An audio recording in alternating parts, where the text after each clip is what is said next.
Welcome to the TOEFL Listening section. In this part, you will hear one or more conversations in an academic or campus context, such as a discussion between a student and a professor, or between two students. You may take notes while listening. Listen to part of a conversation. You will hear it only once, so listen carefully. After the conversation, you will answer questions about what you heard. Some questions will ask you about main ideas and details. Others will ask about implied meaning, speaker attitude, or how ideas relate to one another. Use both what is stated and what is implied to answer. Good afternoon, Dr. Morales. Thanks for meeting with me during office hours. Hi, Marcus. No problem. You mentioned your project is about alternative protein sources. Do you want to focus on insect farming or lab-grown meat viability today? I want to compare them both. The literature for class asks us to evaluate environmental impact, scalability, and consumer acceptance. I could use help figuring out realistic metrics to compare. That is a good approach. Start with the technical basics. Insect farming produces protein through high feed conversion efficiency. Many studies report insects needing far less feed per kilogram of protein than cattle. Right. I read that some insects have feed conversion ratios under 2. That seems impressive compared with beef. Yes. Black soldier fly larvae and crickets are common examples. They convert organic waste or agricultural byproducts into biomass efficiently. That reduces land use and often lowers greenhouse gas emissions in life cycle assessments when compared to conventional beef production. What about nutritional quality? Are insect proteins complete proteins? Many insects have favorable amino acid profiles with lysine and other essential amino acids. However, the bioavailability can depend on processing. The exoskeleton contains chitin, which can affect digestibility and texture. Chitin. So do processors remove it? Often, yes.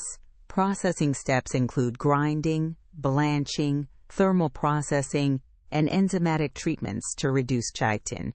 Dechitinization can improve texture and reduce allergenicity risks because chitin can cause cross-reactions in people allergic to shellfish. I did not know about the allergenicity link. That will be important for consumer acceptance sections. How about food safety hazards with insects? Microbial hazards are a concern. Insects can carry bacteria if reared on contaminated substrates, so hygiene controls, feed substrate monitoring, and thermal processing are critical for safe human consumption. Got it. Now switching to lab-grown meat, what are the main technical barriers for cultured meat viability? The two big challenges are the cost and scale of production and the culture media. Historically, growth media included fetal bovine serum, which is expensive and ethically problematic. The field is moving to serum-free formulations, but those media remain costly because of growth factors and recombinant proteins. And scaling up means large bioreactors. Are those different from fermentation bioreactors used for microbes? They share principles, but cultured animal cells are more delicate. You need controlled shear conditions, oxygen transfer, and scaffolding materials to support three-dimensional tissue formation. Microcarriers and porous scaffolds are common strategies, but designing edible scaffolds that mimic muscle texture at scale is challenging. So texture is a manufacturing problem, not just a recipe issue. Exactly. There is also contamination risk. Bacterial or mycoplasma contamination in cell culture can ruin large batches, so sterile operations are essential. That raises capital costs and operational complexity. How do life cycle assessments compare cultured meat to conventional meat and insect protein? The LCA results are sensitive to assumptions. For cultured meat, energy source matters a lot. If the electricity for bioreactors is low carbon, cultured meat may have lower greenhouse gas emissions than beef. If the electricity is fossil heavy, the emissions can be higher. Insect farming tends to have low land use and comparatively lower emissions across many studies. But again, it depends on feed substrate and processing. Do we have cost benchmarks to cite for both pathways? We can say qualitative ranges. Insect protein production is already commercially viable in some markets, and costs are comparable to fish meal or plant protein in feed markets. Cultured meat costs per kilogram have historically been orders of magnitude higher, but projections indicate costs will decline with media optimization and scale up. What about regulation? Are there established pathways for approval? Regulatory frameworks are evolving. Some jurisdictions treat insects as novel foods needing safety dossiers. Cultured meat often faces stricter oversight because it is cellular and requires demonstration of sterility, absence of contaminants, and consistent manufacturing practices. Labeling and jurisdictional definitions also affect market access. That makes sense. For my project, I should present a comparative matrix of sustainability, safety, cost, and consumer acceptance. Are there specific case studies I should include? Yes. Include a black soldier fly larvae facility that converts food waste into protein for pet food and aquafeed. It shows real-world circularity. Also include a small-scale cultured chicken pilot that demonstrates scaffold and media challenges. Use those as case studies to illustrate scale-up and regulatory hurdles. Do you have advice on survey questions for consumer acceptance? Ask about willingness to try, perceived naturalness, safety concerns, and culinary use cases. Include demographic questions to see if younger consumers are more open. Also probe the effect of processing information, like whether people prefer whole insect products or processed insect flowers. Should I recommend any combined or hybrid approaches in the conclusion? Yes.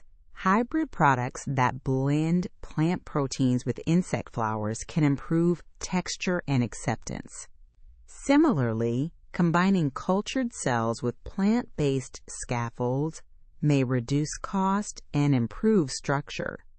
Emphasize that no single solution will replace conventional meat immediately. The pathways are complementary. That helps a lot. One last question. If you had to pick the primary factor limiting cultured meat adoption, what would it be? The bottleneck is economic scale-up, the cost of growth media, and the need for scalable, sterile bioreactors are the biggest hurdles to commercial viability right now. Thank you. I will draft the comparative matrix, include the 2 case studies, and add a survey. I will also quote your point about economic scale-up in the limitations section. Good. Send me a draft next week and we can refine the metrics. Will do. Thanks again.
Listen again to part of the conversation, then answer the question.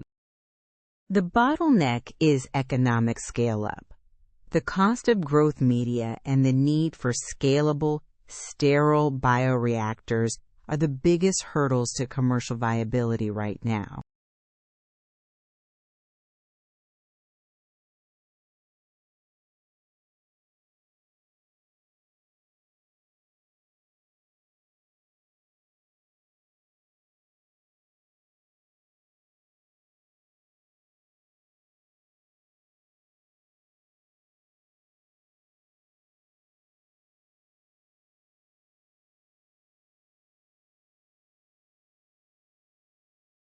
This concludes the conversation portion. For more TOEFL practice tests and study materials, visit spinta.org.